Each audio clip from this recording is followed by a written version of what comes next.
This is Majesty Sussex Report, and I'm Antonio. Thank you for spending some of your valuable time here with us. I am very sure, like myself, most of you are very much so disappointed, but I am confident and I believe strongly in destiny, strongly in what needs to take place well, and that no matter what the court may say, what people may say, there is a greater power. Let me repeat that. There is a greater power that has ultimate and the last decision. No one, no one has greater power than God. With that said, we can turn our disappointment into knowing that there is that power, knowing that we can continue to pray and keep the Sussexes in our prayers. So divine protection will always be on their side. What I've done when the ruling came down today, I am not any expert in legal jargon. So I um, contacted a couple of my friends, see if they they know any barrister that I can send this to, and they could translate it for us. So I was able to get in touch with one barrister, and I paid a minimum fee and got that barrister to summarize and basically tell us in layman terms what the ruling really means. Well, we know what it means, but to go through it in layman terms. What I'll do, if you don't mind, I'll follow this format for us. I'm going to go through first my thoughts, then go through the ruling in layman terms. We will watch the interview with the BBC. Then we will watch the BBC interview with Victoria Arbiter. I don't. That infuriated me so much, but that's okay. It is what it is. And then my reflection on that. If you don't mind, that's the process we'll go through. So let's get on with it.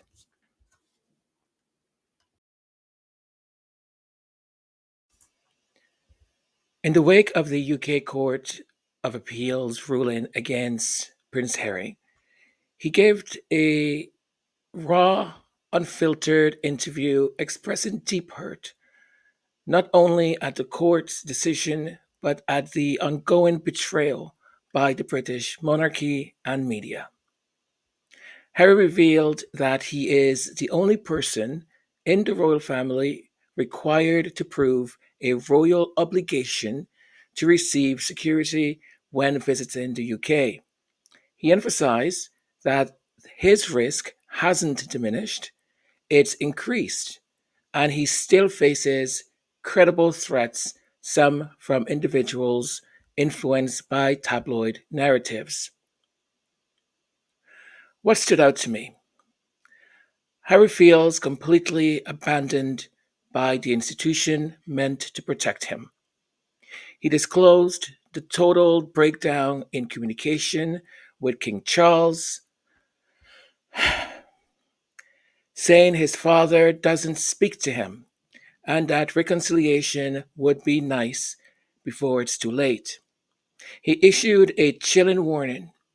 Some people in power might be hoping for history to repeat itself, a reference to the death of his mother, Princess Diana. That broke my heart.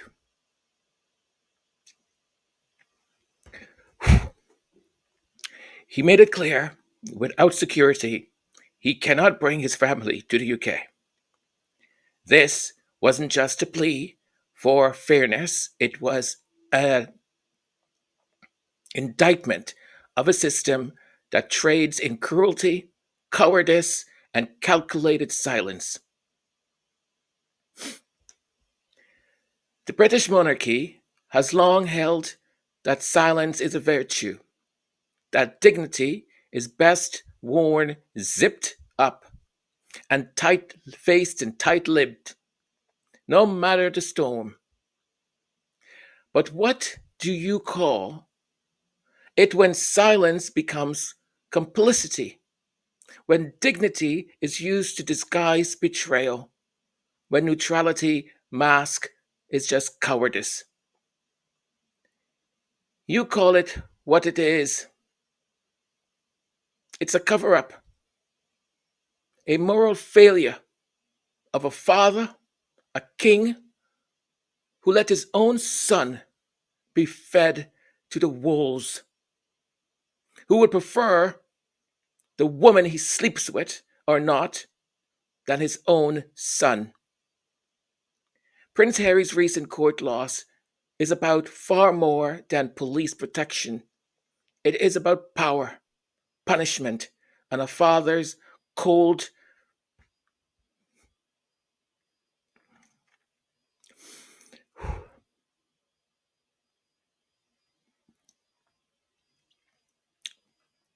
cold heart and non existent soul.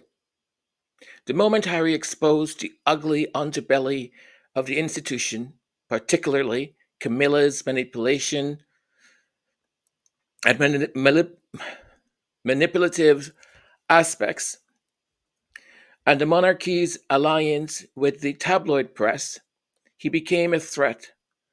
And threats are not protected, they are exiled. King Charles had every opportunity to lead with love, to reach out, to reject the notion that loyalty means silence in the face of injustice. But he chose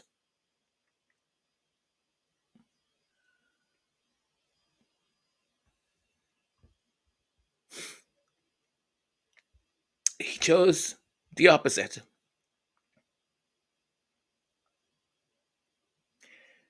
He chose the crown over his own child.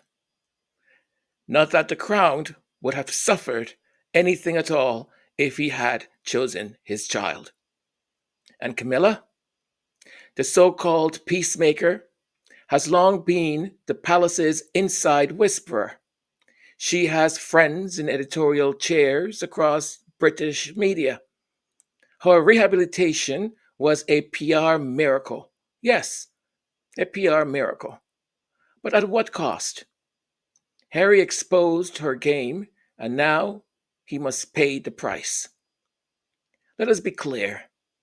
This isn't a matter of constitutional protocol. This is personal. It is vengeance wrapped in royal parchment. If the king wanted Harry's wife safe, wanted his grandchildren safe, he'd make it happen. But he doesn't, because a son who tells the truth about his stepmother is inconvenient. And Charles is a man who avoids inconvenience. Then there's William, the older brother, the brother whose silence screams betrayal. William, who allegedly accepted money from Rupert Murdoch's empire while Harry was battling that very media machine in court. A brother who stands beside the same tabloid tyrants that hunted down his mother to death, who said his mother was paranoid, chose the side of the tabloids, who sides with a press that paints Harry and Meghan as villains because they dare to speak, to love, to leave. The monarchy would have you believe that they stay above the fray, that they never complain, never explain, but they don't need to speak. They have an army of palace approved commentators to do it for them. Which brings us to Victoria Arbiter, and the royal PR machine. But before we go there, let me say this. If a father can't protect his son, what kind of king is he? If a monarch cannot welcome truth, what kind of tradition is it protecting? History will not remember Charles as the king who united a nation. It may remember him as the king who sacrificed his son to protect his image. And history will judge. Shame on you. Shame on you.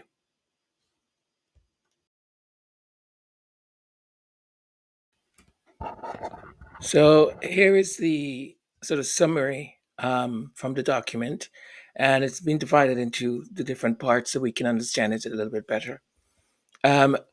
What was the case all about? Prince Harry, the Duke of Sussex, brought a legal case against the UK government, specifically the Home Office, because he believes the UK unlawfully removed and downgraded his personal security when he visits the UK after stepping back from royal duties in early 2020.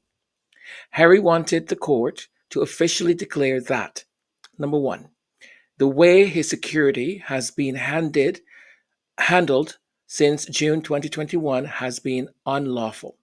Two, the government broke its own rules and policies by not properly evaluating the risk he faces. Who makes these decisions? There's a group called RAVIC, Executive Committee for the Protection of Royalty and Public Figures, which decides who gets government funded security in the UK and how much protection they need. It, it includes high-level security officers, high-level security officials, and is ultimately accountable to the Home Secretary. RAVIC had a policy document from 2017 called the Terms of Reference, or TOR 2017, that said they would review a formal risk assessment from another board before deciding who gets protection. That's very important. What happened in 2020? What happened in 2020? On February 28, 2020, RAVIC decided that Prince Harry and Meghan would no longer receive full publicly funded security after March 31st, 2020. They did not get a new formal risk assessment. Do you hear that? They did not get a new formal risk assessment before making this decision, which, according to their own rules, they were supposed to do. Harry's legal arguments. Prince Harry legal team argued that RAVIC broke its own rules by not getting a risk report before deciding. He was unfairly excluded from a special group, so other VIPs, that still receive protection, even if they've never worked for the state. And he says that in the interview.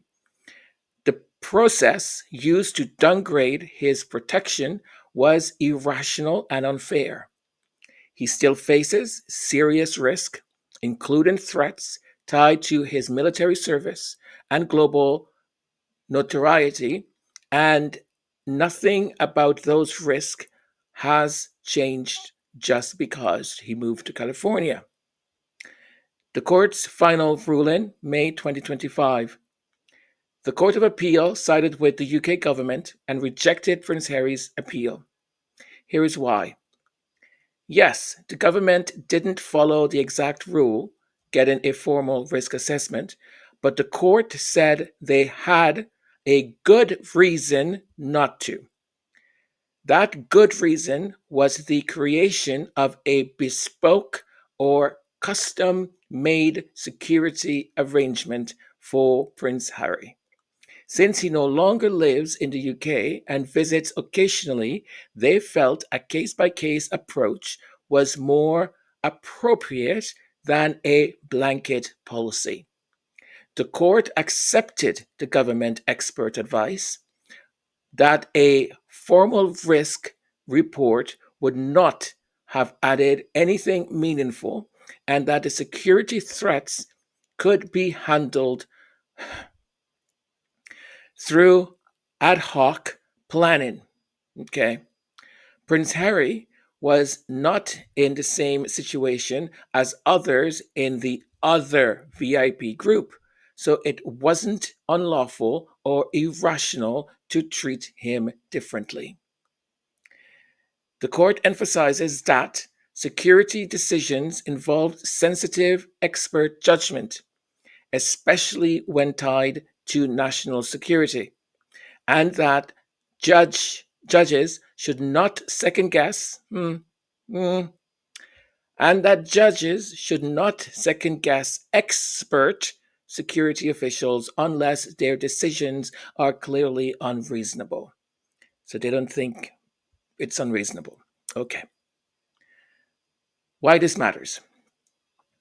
Even though the court acknowledged that Harry feels hurt and possibly less safe, their job was to decide if the law was broken.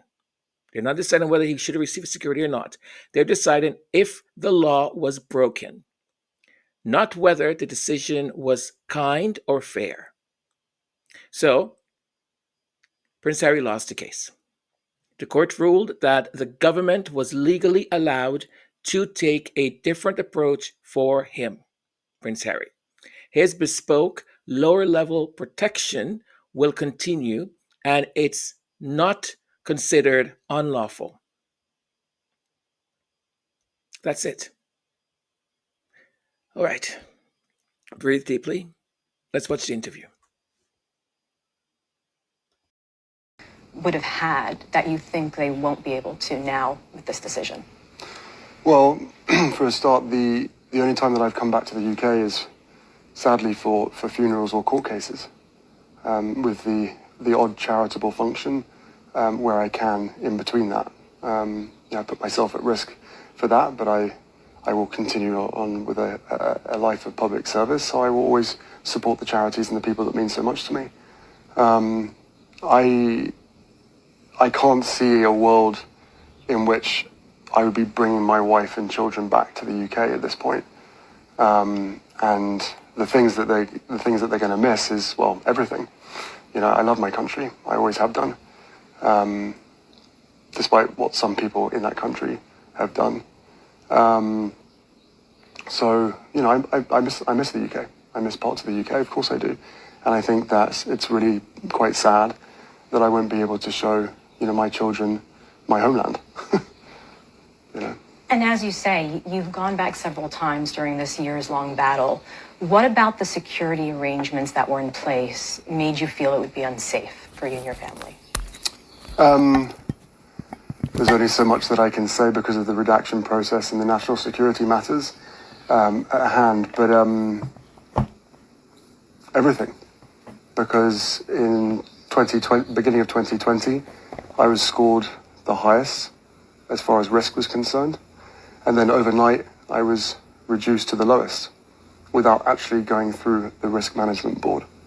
So one does question how that is even possible and also the motive behind that at the time. And that was in 2020. And as hard as it is to appreciate or understand why the decision was made the way that it was in 2020, the hardest thing for me has been the fix of that decision for the last 5 years. The fact that I still haven't had a risk management board assessment done for me over the last 5 years. Everybody else within this group of people get it at the minimum once a year. So again, I would not have taken this far if I didn't have compelling evidence of facts that that reveal why the decision was made. And I'm sitting here today talking to you, where, you know, we've lost the appeal, but the other side have won in keeping me unsafe. So again, there's a lot of question marks that a lot of people will have. I have all of the truth. I have all of the knowledge now throughout the legal process. I've uncovered my worst fears. And to now know today, based on this judgment, that there was no legal framework that constrains the decisions of this body, Ravek, of which the royal household sit on. And I didn't know that until this legal process in 2021. One of the first things my lawyer said to me was, as disclosure started, or as this process started, she turned around and said, "Did you know that the royal household sat on Ravek?" And my jaw hit the floor. Well, I want to ask you about that, because the King's private secretary sits on Ravek now. Sir Clive Alderton, yeah. Do you wish and another person as well, but yes. Do you wish your father had intervened, despite how that may have looked?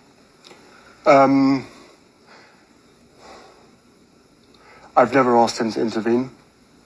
I've asked him to step out of the way and let the experts do their job. This Ravek committee is an expert committee full of professionals, plus the royal household.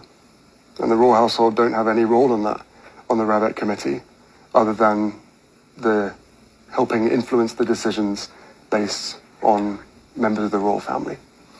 And 5 years later, every single visit that I do back to the UK has to go through the royal household. My representative on the Ravek committee, still to this day, is the royal household. That is not a decision that I choose. I am forced to go through the royal household and accept that they are putting my best interests forward during these conversations and the deliberations.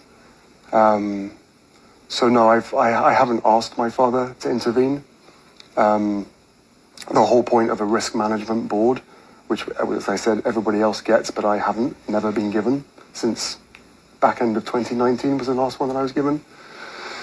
The whole point of that is to have a board and a risk assessment, a separate board from Ravek, that considers all of the facts and all the circumstances. It is a system and an assessment that is designed to be non-biased and to avoid interference. What I know throughout this legal process is the interference that was created came from the royal household. And the Ravek chair at the time, who I believe I can talk about because he's no longer there, Sir Richard Mottram, the first thing he did, or the first people that he went to go and see, was the royal household at the palace. So whether it's the media or whether it's anybody else that claims that the royal household and my father and my family don't have any decision-making capabilities on Ravek, well then what's their role? They're not experts. What's their role on that? And Sir Richard Mottram emailed back in January of 2020 that an RMB would be necessary before taking my security away. After his visit to the palace, that RMB that was planned was abandoned in favour of alternative governance measures. What the court decided today was that they were justified for 4 reasons to not have that review. And a major part of that is because you're no longer a working royal, a change in your status. Do you not accept that from the court? Well, my status hasn't changed. It can't change. I am who I am. I am part of what I'm part of, and I can never escape that. My circumstances will always be the same. But with a specific answer to the question, there are comparisons that exist. And again, I have to be careful what I say, but I think it would be quite shocking for the British public and the public at large to understand or know that, in fact, many people do know this, that people who leave public office receive lifetime protection, regardless of whether there are threats or risks to them. So for me, with a whole list of risks and threats that were known about in 2020 and that have only increased over time, including the Al-Qaeda threat that was published and talked about recently, completely disregarded, thrown away, ignored, because for me, security was made conditional on having that official role. That role that everybody knows, that myself and my wife wished to carry on, but was stopped from being able to do that back in 2020. What do you say to those who ask, why should the taxpayer pay for your police security if you have your own private security? Where are the gaps there? What's your response to those who say you're getting police protection on a case-by-case basis? I tell you, why don't you ask that question again, but in 3 parts, if you could? Because you just put 3 very, very important questions together. Sure. And I can't possibly answer all 3 of them at the same time. Sure. What do you say to those who ask why the UK taxpayer should pay for police security? You have your own private security. Well, first off, private security can only do so much. Again, I can't go into the details of that, but I think most people will be able to work that out. One of the major things is they don't have jurisdiction in a foreign country, or in any country. They don't have any jurisdiction. Police protection is effective protection, which is what my grandmother made very clear that we needed. With regard to the taxpayer part of it, I don't need to go into detail of how much the royal family costs or how much protection costs or whatever. What I will say is that some of the British tabloid press did a very good job in campaigning to have our security removed by quoting figures such as £20 million. Through this disclosure process, I've seen constituents in the UK write to their MP saying, as a taxpayer, I don't want to pay for Meghan and Harry's security at this cost. They're literally quoting headlines from British newspapers. Those figures are obviously grossly exaggerated by about 18, 19 times. And further to that, if you know that other people are being protected, people that have made a choice for public office, then why wouldn't you be comfortable, happy with someone in my position who's given 35 years service to his country, 2 tours of Afghanistan, and the threats and risks to my life? I was born into this position. I was born into those risks, and they've only increased over time, along with my marriage to Meghan, and the frenzy across media, mainstream media and social media that created. So, and I guess on top of that as well, probably what people don't know, but that is mentioned in the judgment today, RAVEC protect private citizens. I was made a private citizen by the royal household, not by RAVEC, by the royal household. I can't be a private citizen. I will never be seen as a private citizen. I will never be treated as a private citizen, not by the media, not by most people, and certainly not by anybody that wants to harm me or my wife or our kids. So I think once people realize or understand that there are private citizens who have never played any role in public office and never will play any public role, that because they are high risk, they are protected at taxpayers' expense, and rightly so, because it will affect not only with that person, could they end up in hospital or worse on UK soil, but it comes down to impact, and it comes down to the reputational impact of the UK if that person or those people are injured on UK soil. But apparently for me, that doesn't matter.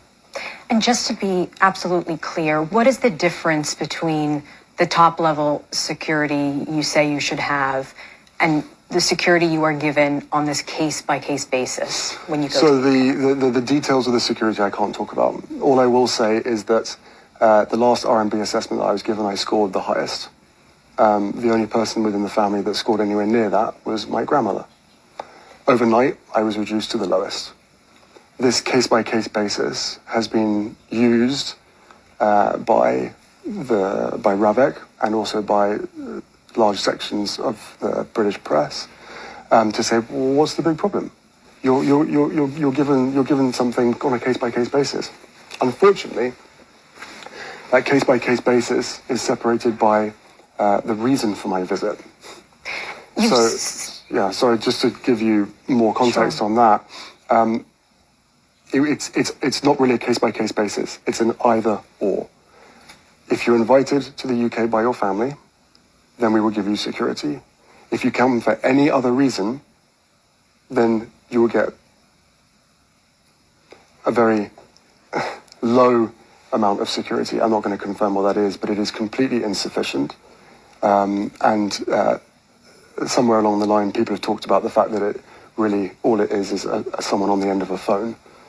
So, no matter how much private security I have around me, there's only so much that I can do and operate and function within the UK when it comes to supporting my charities, visiting my friends, all of these things. So, I've been treated very, very, very differently to everybody else that exists. All examples that exist, past, present, I have been singled out. You've spoken very openly about the fact that you think you've been punished for leaving the monarchy. Who specifically do you think is trying to punish you?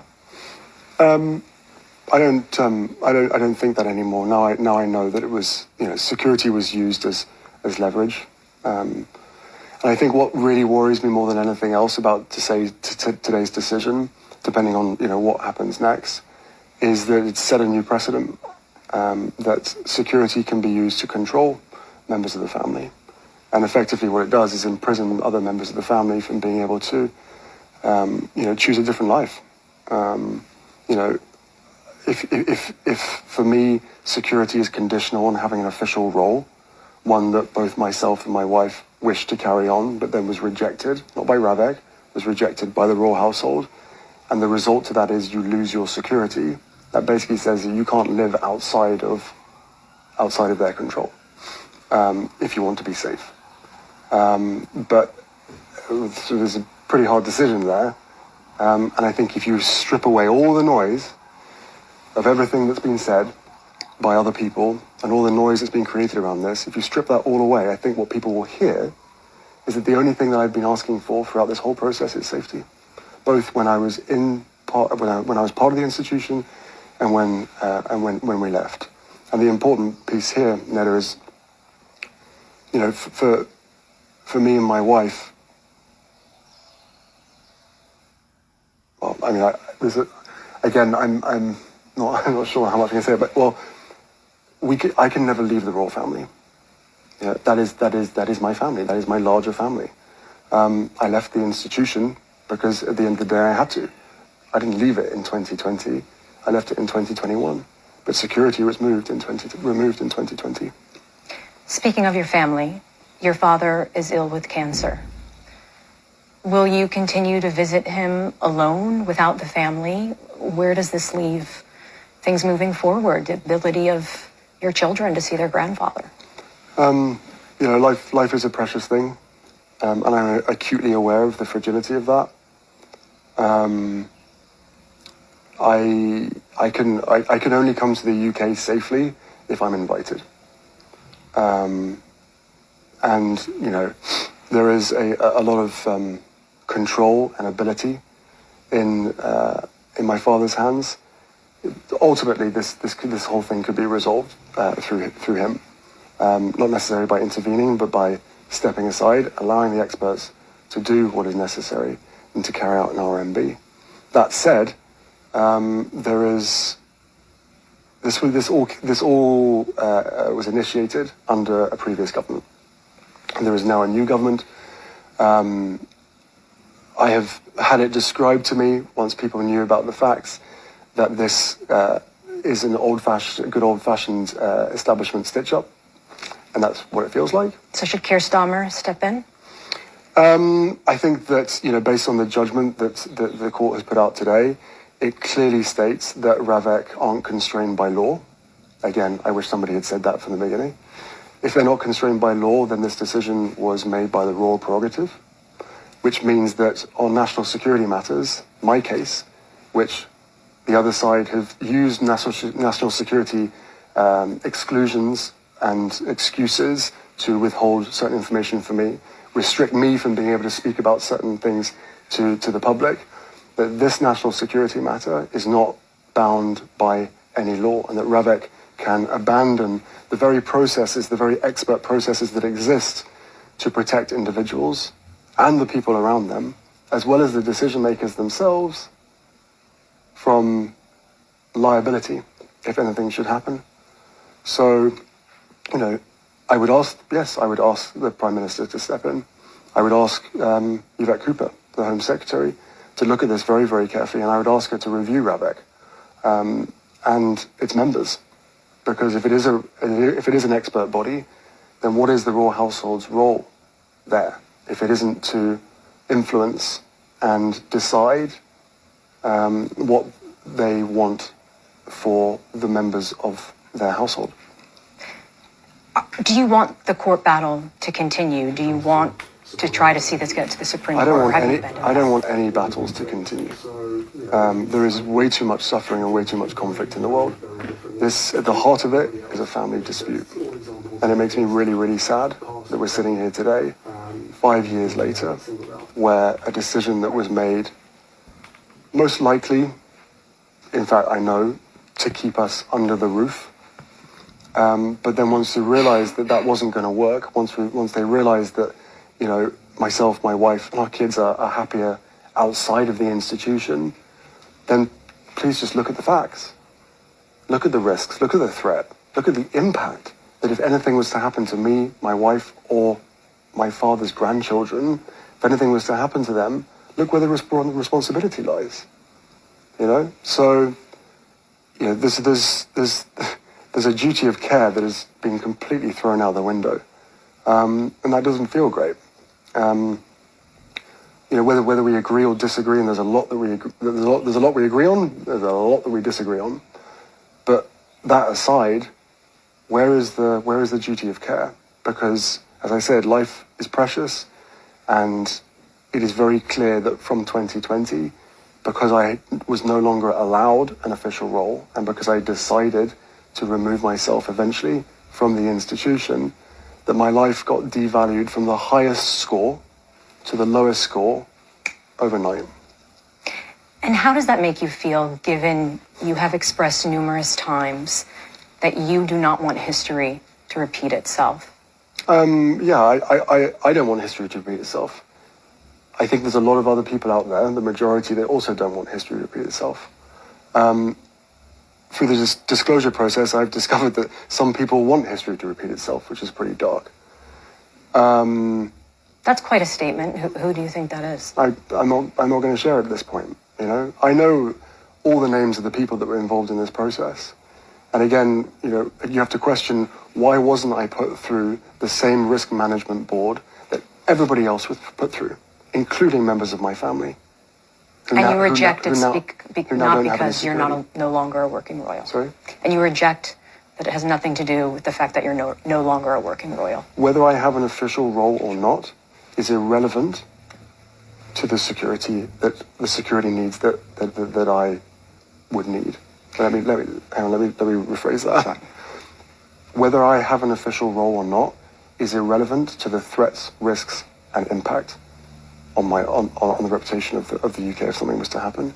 And again, that is proven by all of the examples that exist out there. So for me, having an official role was conditional on keeping security. But for everybody else, people who have chosen this life to enter into public office and then leave, get it for life, regardless of whether they have risk or threat to their name. And by the way, I agree with that. I think that is absolutely the right thing to do. That if you come in and you serve your country, even if it's a minimum of 4 years, that you get the protection that you require because of your public service. I was born into this position. It wasn't a choice. I've served my country for 35 years. I believe that I am still continuing to serve my country. Public service is my life. That is the dedication that will never change. And then all the other bits and pieces that are added to that. There are very, very real threats that exist out there. Some that are known about, some that have been withheld. And for people in power and responsibility of decisions to know that those threats and risks exist, But to turn around and say, well, because you don't have an official role, your life doesn't actually matter anymore. Well, you can imagine how I feel about that, but you can also imagine, not even imagine, that is the most illogical argument in the history of arguments. And finally, just because you mentioned, your connection to your country, your public service, after this years-long battle, do you think your relationship has changed with the UK? Do you feel let down by your country? It's a big question. At this point, I'm feeling very let down. It's the minority of people, especially those that read the tabloids and the press themselves. The press themselves have incited so much hatred towards myself, my wife, and even our children. That's hard to forgive. There are decisions that have been made. There are things that have happened since 2016, especially, well, throughout my whole life, but let's just stick since 2016. There are things that have happened that I can now forgive. I've moved past that. I can forgive my family's involvement, my father, my brother, and my stepmother. I can forgive the press to a large extent as well for so many things that have happened. What I'm struggling to forgive, and what I will probably always struggle to forgive, is that a decision that was made in 2020 that affects my every single day, and that is knowingly putting me and my family in harm's way. Everybody knew that they were putting us at risk in 2020, and they hoped that me knowing that risk would force us to come back. But then when you realize that that didn't work, do you not want to just keep us safe? Whether you're the government, whether you're the royal household, whether you're my dad, my family, despite all of our differences, do you not want to just ensure our safety? And I'm calling for, the Home Secretary and the government to do a review of RAVEC. And I'm also asking for an R&B assessment that I haven't received since 2019. Just because you spoke there about forgiveness, it sounds like the last step to repairing relations with your family is the security issue, by what you said there. 100%. Whatever noise has been created, whatever stories have been written, this has always been the sticking point. And, put yourself in my shoes. If you step back to try to create a different role, the same official role, but a different working relationship with the institution that you were born into for the sake of your wife and your own mental health and your child, which now, of course, a lot more has come out because I felt as though it needed to come out. The other side of the story needed to be told. God forbid anything should happen. And I don't regret that at all.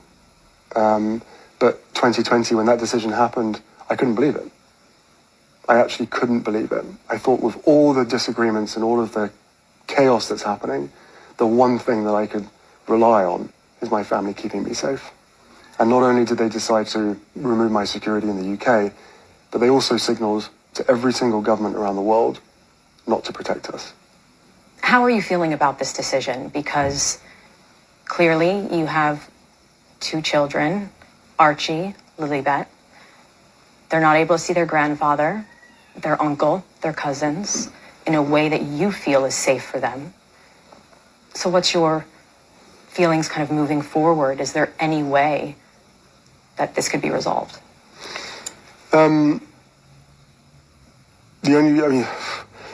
Firstly, I'm devastated.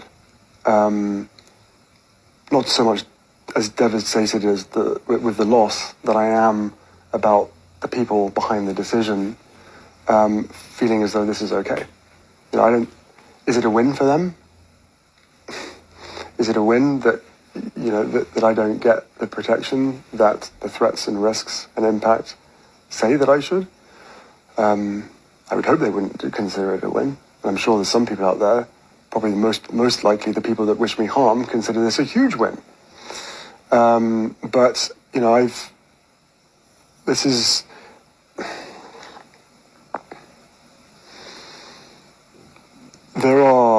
there have been so many disagreements, differences between me and some of my family. This current situation that has been ongoing for 5 years with regard to human life and safety is the sticking point. It is the only thing that's left. Of course, some members of my family will never forgive me for writing a book. Of course, they will never forgive me for lots of things. But, you know, there is... I would love reconciliation with my family. There's no point in continuing to fight anymore. As I said, life is precious. I don't know how much longer my father has. He won't speak to me because of this security stuff. But it would be nice to reconcile. As I learned through the First Nations throughout Canada, because of the Invictus Games, their goal in life was always truth and reconciliation. And I turned around to them in many conversations and I said, right, but reconciliation can't come without truth. Well, I've now found out the truth. I've shared some of it with you today. A lot of it exists out there, whether people choose to ignore it or not. So it would be nice to have that reconciliation part now. If they don't want that, that's entirely up to them. And now that this court battle is over, do you feel you will be able to approach your father and speak about some of those issues? I mean,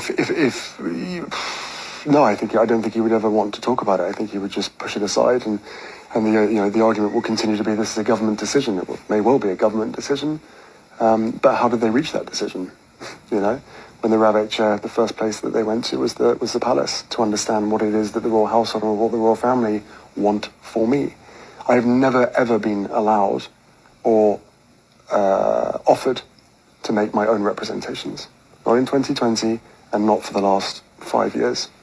And the new Rabbit chair continues to avoid answering some very specific questions that I have. And one of your previous questions that I think is really important is this case-by-case basis. For me, and only me, there has to be a royal obligation in order to receive protection on UK soil. And I think that speaks volumes.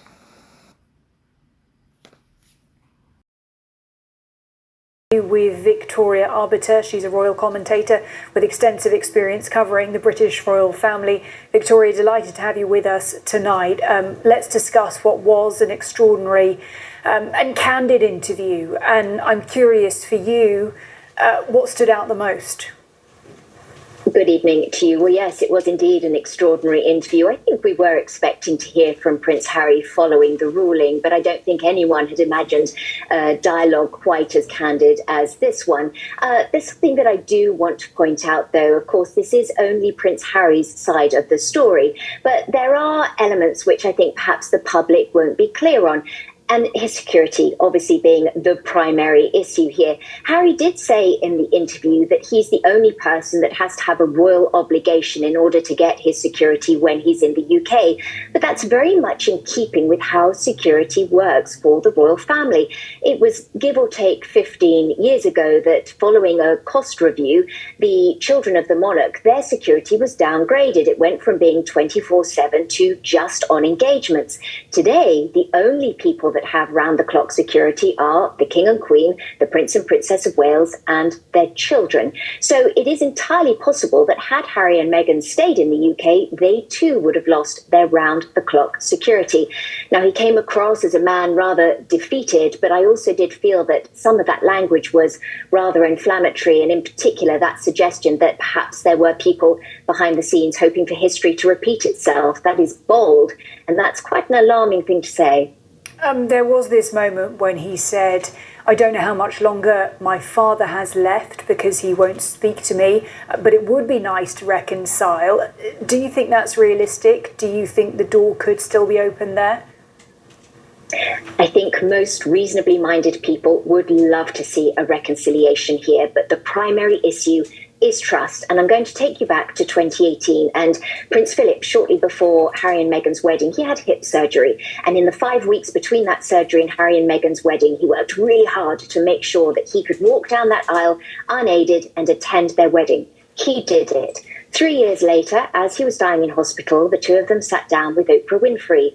Then, sadly, he passed away, but then they went on to produce their Netflix documentary. Harry wrote his book. All the while, the late Queen was very poorly. We were unaware, but they certainly would have known.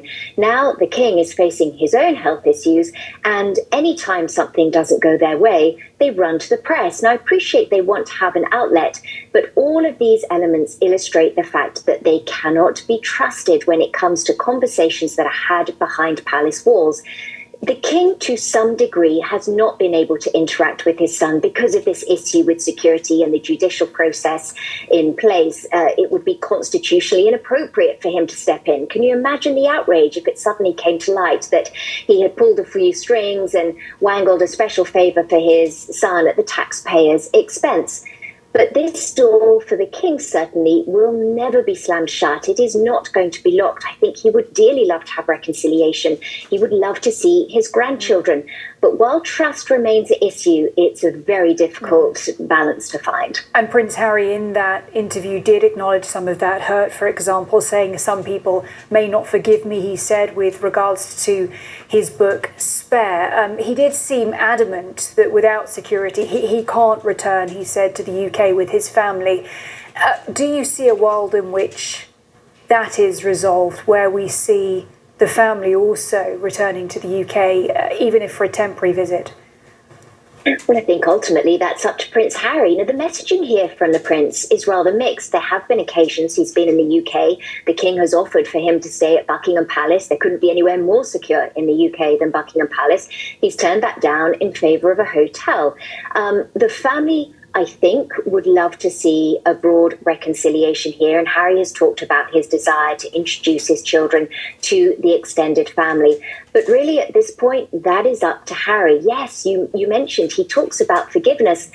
Well, apologies work both ways. And I think where Harry and Meghan really could stand to have a little self-reflection and think about the role that they have played. They are accountable as well. Nobody comes out of this with a clean conscience. There have been mistakes made, whether it is through Palisades, whether it's through the royal family that are in the UK, or Harry and Meghan.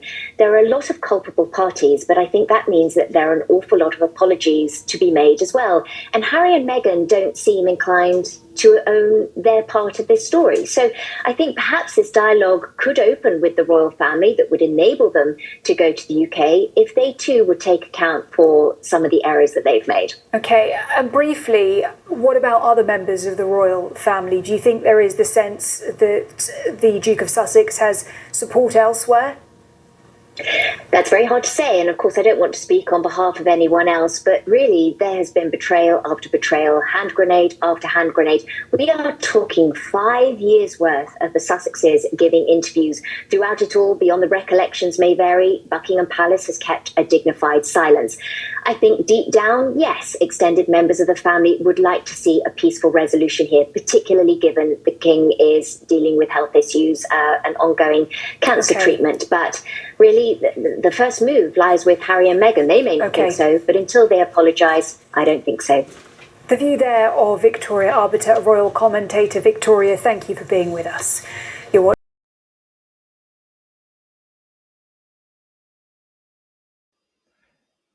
They tell us that the royal family doesn't comment, that it rises above the noise, that dignified silence is the secret posture of the royal family. But here's the truth. The palace always speaks. It speaks often, just not directly. It speaks through its preferred scribes, and none exemplify that role perhaps more closely and clearly than Victoria Arbiter. So who is Victoria Arbiter for those that don't know? A woman raised inside the palace gates, daughter of Dickie Arbiter, former press secretary of Queen Elizabeth. She literally lived at Kensington Palace in her teens. Her neighbors were Princess Diana and Princess Margaret. But this insider pedigree hasn't translated into objective journalism. Instead, it's made her a loyalist mouthpiece cloaked in the language of commentary, a royalist masquerading as a journalist. She's been on CNN, on ABC, on CBS, and Nine Honey, always ready with a polished British accent, a palace friendly script, and a carefully constructed narrative that protects the crown and undermines Harry and Meghan. The pretense of neutrality of these royal experts and commentators and reporters is laughable. So, in this latest interview, broadcast just after Prince Harry's emotional statement on losing his court case, Victoria does what palace surrogates always do. She dismisses Harry's pain as mixed messages and inflammatory. She suggests he and Meghan cannot be trusted. She invokes the king's constitutional restraints as if Charles' hands weren't tied. Are they tied? When we all know our father has every right to speak, to protect, to love. This father somehow doesn't. Worst of all, she implies that Harry deserves what's happening to him because he wrote a book, because he gave interviews, because he refused to keep family secrets in exchange for safety. Victoria Arbiter role isn't to inform, it's to flame the fire.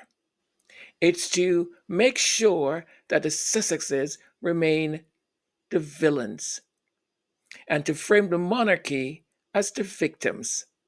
She is a narrative laundromat for palace spin. But let us not forget, okay, that she is a liar. In 2021, Victoria Arbiter was exposed by YouTube prank commenting in detail on Harry and Meghan's Oprah interview before it had even aired. She confidently discussed questions, emotional tones, and outcomes that she had never seen. And she wasn't alone. Other palace connected experts did the same. The result? A viral video titled, "We Proved Royal Experts Lie About Harry and Meghan." And yet, despite the public shame, Victoria is still brought on air, still treated as credible. Because the media outlets aren't after the truth. The BBC certainly isn't. They want the approved royal narrative to stay alive. No matter what he says, no matter what proof he brings, as he said in his own words, they want history to repeat itself. When Prince Harry says the palace and the press work in lockstep, he's not imagining things. Camilla has friends, editors, reporters. The very papers that smear Meghan daily, she is connected with all of them. She has lunch with them, dinners, invites them to. I don't know how stupid people need to be to not make connections, and I don't know how dishonest the BBC needs to continue to be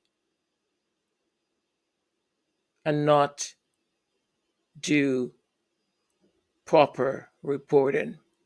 William accepted settlements from the Murdoch owned outlet, so he stays quiet as they vilify his brother, sister in law, and their children. But you see, it's all very convenient for him because no one is talking about his marital issues, his infidelity, questions about his sexuality. Of course not.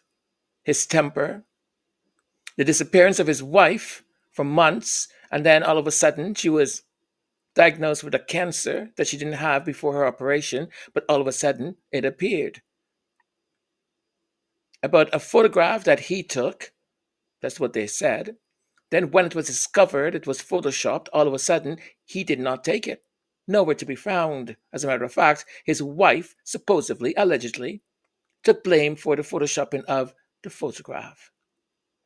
No blame at all for the future king. Pathetic. Sick. Charles doesn't need to say a word because Victoria Arbiter will say it for him. Coward. Coward. This is the machine Harry walked away from. This is why they want him silent. They want history to repeat itself. Allegedly. As per Harry's words. Because once you understand how it all works, the pretending, the proxies, the palace endorsed spin, you can never unseen it. And way too many people decide that they don't want to see it. The monarchy doesn't need to release statements. It has royal commentators. It doesn't need to show its hand. It has the British press to do the dirty work. But here, on this platform, in this channel, we will not forget. We see your game. We've seen your game for a while now. If it wasn't for the people who voluntarily watched the injustice that was happening and decided to do something, say something about it, keep the press accountable, only God knows what would have happened. We will continue to speak out because the truth, it is needed. It is its own kind of royalty. And Prince Harry, for whatever flaws you may find in him, has chosen the truth. Brave man, brave husband, father, brave citizen. That makes him dangerous. That makes him a threat to the crown. But he's ours. They're ours. And we will do and call out those we need to call out. And bring attention to what needs to be brought attention. No one is getting away with anything here. There is a certain cruelty in the quiet, a cruelty that dresses itself in civility, in heritage, in crowns and coats of arms. And for 8 years now, Prince Harry and Meghan, the Duke and Duchess of Sussex, have been the target of the cruelty administered not by accident, but by design. They say the royal family doesn't speak. That's a lie. The royal family speaks all the time, just not in its own voice.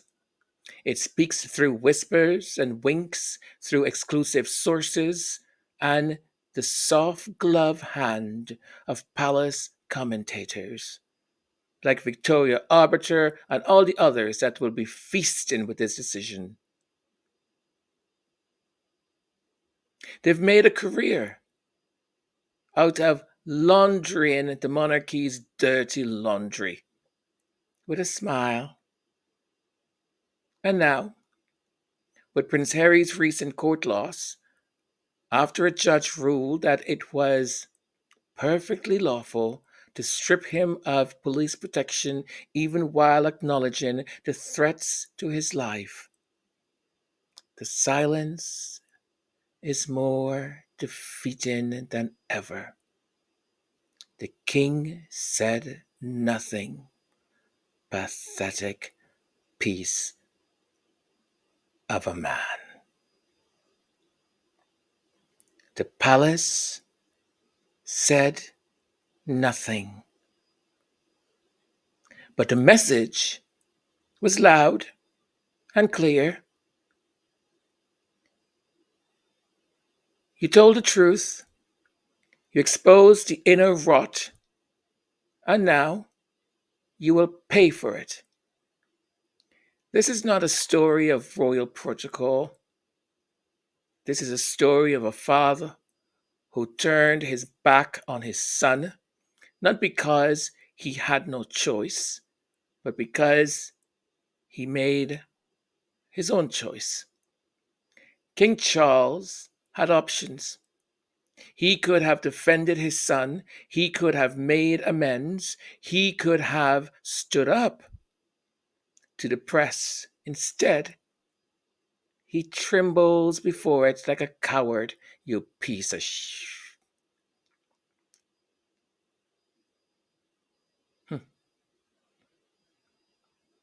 You see, his spine is made out of what? Ceremony. Oh boy. He has no courage. I don't know why he decors himself and adorns himself in military regalia. You are nothing.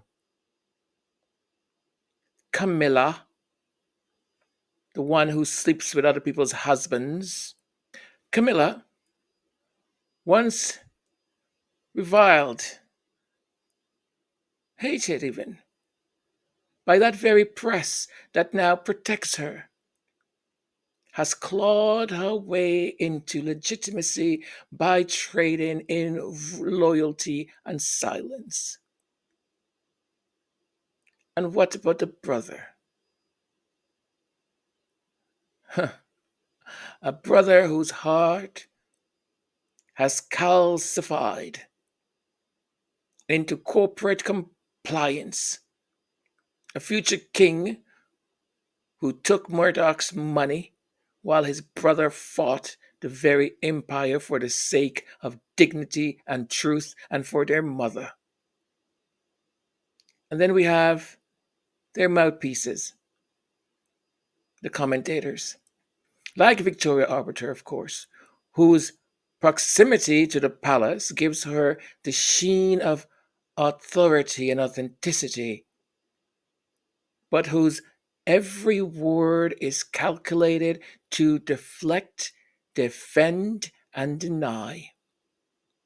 She tells us Harry is inflammatory. You fuff. That reconciliation lies only in his hands. You piece of mierda. Mierda.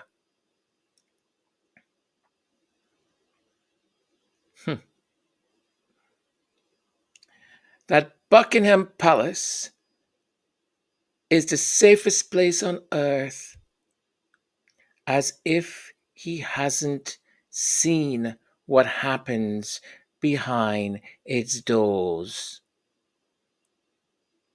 You piece of manure. Let me be very plain. Harry was betrayed by blood, by institution, by a country he once served with honor. He asked for protection, they gave him protocol. He offered truth, they gave him silence. And though he has upheld his part of the bargain, they sent out their dogs in designer coats to say he can't be trusted. He can't be trusted. But here's what they didn't count on. There is a whole bunch of people. They don't belong to anything. They don't call themselves anything. And certainly there are some that do unite individually and speak out.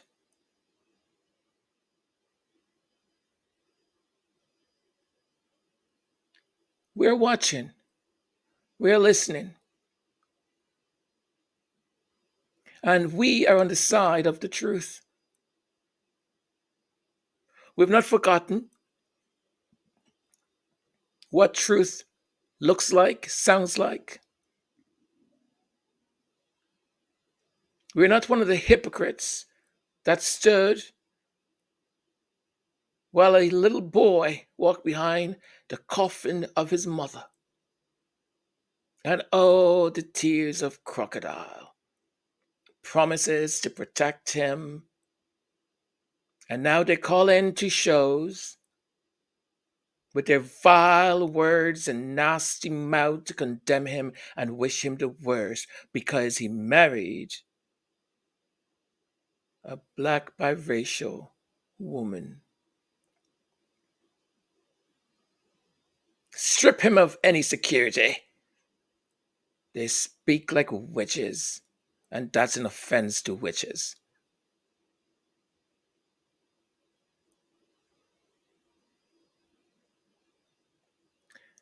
That is not about, this is not about titles. It's not about palace intrigue. This is about a man who walked away from power to protect his wife and his children, and is now being punished for it. Prince Harry may have lost the court case, but history has already begun drafting its own ruling. And the monarchy, for all its pageantry and polish,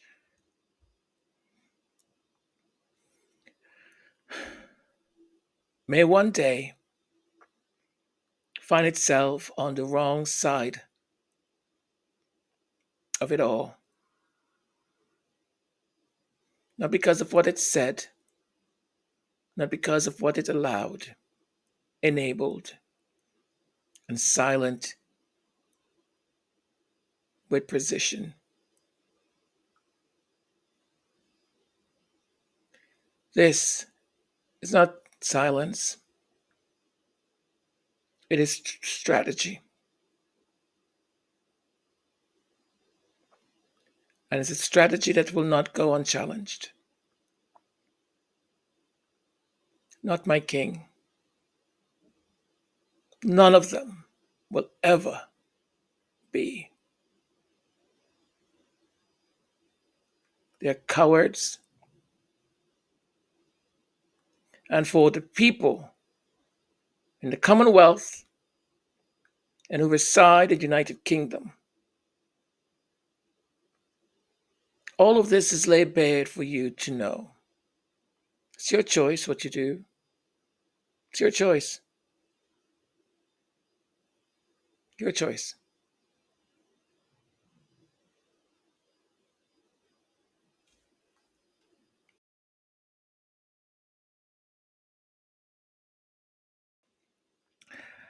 I love you all. I thank you so very much for being here and ask once again. Sorry, it took quite a while. I tried to upload several ways to make sure I got most of the interview to you folks, and kept getting denied, to the point that I just thought I'll just not upload the interview at all. But I wanted you folks to watch it if you haven't seen it, listen to him. Thank you.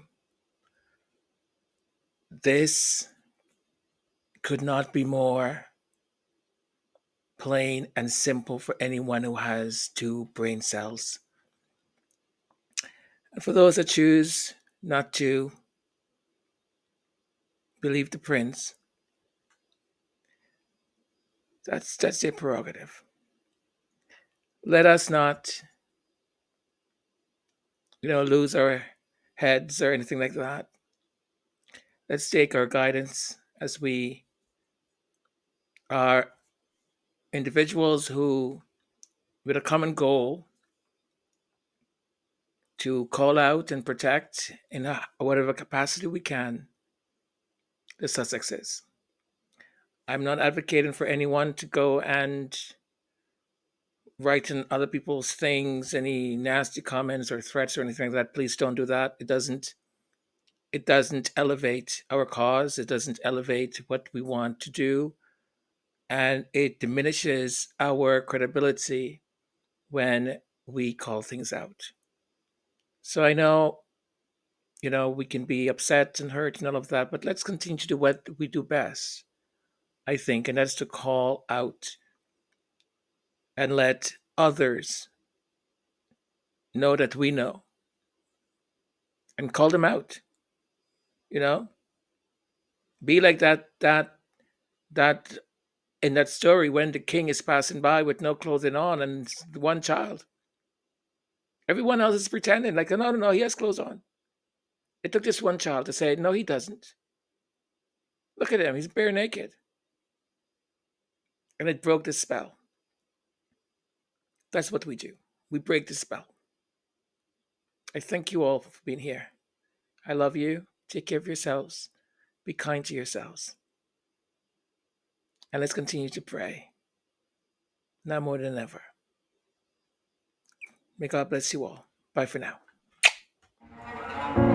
I'm right here, and I stand tall. I will face my fears, and I won't run, there's no tears, 'cause I know that I'm ready for it.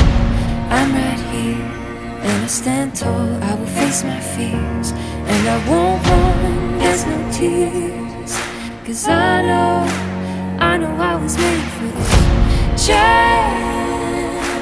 I'm not scared, no, I'm not scared of giants, 'cause I know I was made for this. Lines in the sand, I'm drawing my boundaries. Keep on looking down, but don't trip when you see a crown on me. Got a kingdom surrounding me, I'm not alone. I don't need much, I take them down with a couple stones. I feel it in my bones, I got the energy. Vision, I see the imagery. Smell the venom of enemies, seeing through all the trickery. Every joke, every lie, what was dark comes to light. What you thought was fossilized comes again, once or twice. Standing boldly, facing my rivals, they couldn't hold me. Locked and loaded, I'm ready. I've been waiting on this moment, no folding. Facing Goliath, and I know I see my triumph. Heart of a lion, no time to be frightened. Let's go. Giants, I'm not scared, no, I'm not scared of giants, 'cause I know I was made. And I know I'll never lose. There's a different side of me, a side that you never knew. Pages are turning throughout this narrative. It's imperative that I fight this battle with excellence. God is with me, I walk in freedom, bossing demons so strategic. I've been dreaming so vividly, fear couldn't limit me. I had to face the music, marching on with the symphony. Goliath, come try me, just know I'm leaving with victory. Giants. I'm right here, and I stand tall. I will face my fears, and I won't run, there's no tears. 'Cause I know